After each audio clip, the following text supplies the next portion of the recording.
market on Kyrie remains frozen. The only team known to have interest is the Los Angeles Lakers, and the Nets have given out the vibe that they want to do a Kevin Durant trade first before moving on to Kyrie. So Kyrie will be welcome to games. The Nets would be happy to have him attend some of their Summer League games, but I think he's played his last games for the Brooklyn Nets.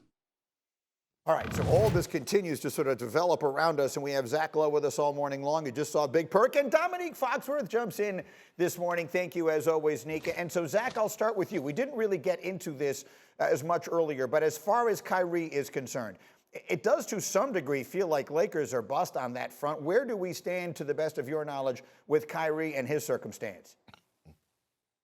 It does appear to be Lakers are bust, and like Wendy said, I think it's going to take a while. The Nets rather want to get the Durant thing done first. That's a much bigger deal. The return will be much bigger. We know what the return will be if the Lakers and Nets strike a deal. It'll be Russell Westbrook and either 1 or 2 first-round picks, period. The Nets aren't doing it for anything less than that, and Russ is just collateral damage in that trade. But I will say this, the longer it goes, the longer this stalemate proceeds, I do think there are going to be 1 or 2 mystery teams who look at Kyrie on an expiring contract and say, okay, nothing appears to be happening with the Lakers. Let's dive in and see how cheap we can get in on this, because we've got nothing to lose if we do the deal the right way. That's the danger for the Lakers. I don't see that as imminent right now because, like Brian said, the market is beyond frozen. It's like deep freeze frozen.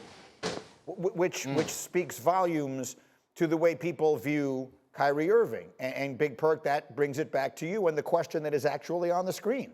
Are the Lakers better off with him or better off not getting involved in that? The Lakers are the only team that's better off with Kyrie Irving. Again, Greeny, I said this. When you look at Kyrie Irving's record with LeBron James in the postseason when they was in Cleveland, 39-13. When you talk about Kyrie Irving being consistent, playing elite level basketball consistently, showing up to work, it was alongside LeBron James. I think that's the only team that will be willing to accept Kyrie Irving. Look, you have to look around the league, right? You look at all the upcoming teams like the Cleveland Cavaliers, the Memphis Grizzlies, the Phoenix Suns, all these young ball clubs that have young star power over there. Why would you want Kyrie Irving over there? A guy that you can't trust, a guy that you may bring in that have a horrible effect on the young players, a guy that could come in and actually demoralize your culture and, put in the minds of young players another way of thinking. He was holding practice outside of Steve Nash practices. Think about that for a second. He was holding his own practices. If you're an organization and you have young talent, why in the hell would you want Kyrie Irving in your locker room? When you put it that way, it's very hard to argue. Dominique, you have an argument? Yeah, no, I think that it's hard to figure out what the best physical state is, maybe California and Los Angeles, but I think we need to look at Kyrie's mental state. I think is more important than anything.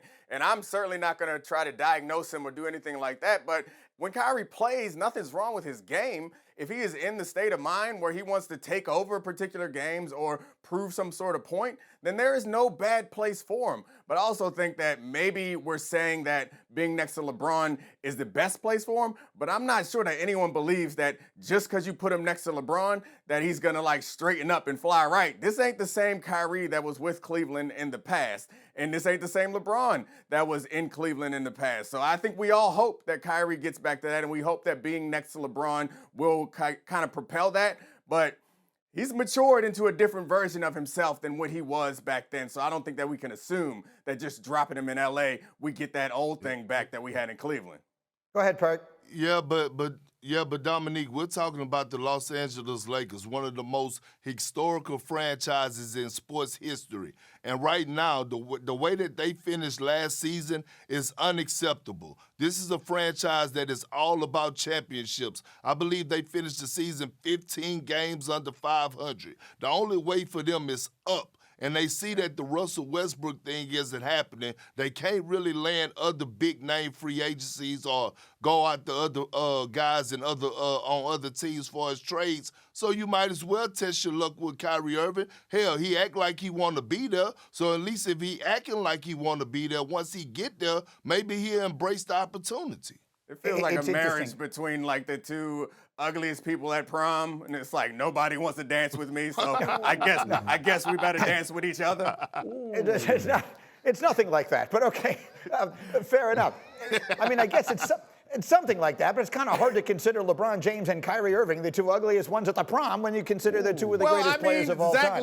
Zach Lowe just said nobody wants him, and Kendrick just said that the Lakers are in terrible shape and they ended well below 500 and they have no chance. It feels like nobody else is looking to join these teams. Anyway. Thank you for watching ESPN on YouTube. For live streaming sports and premium content, subscribe to ESPN+.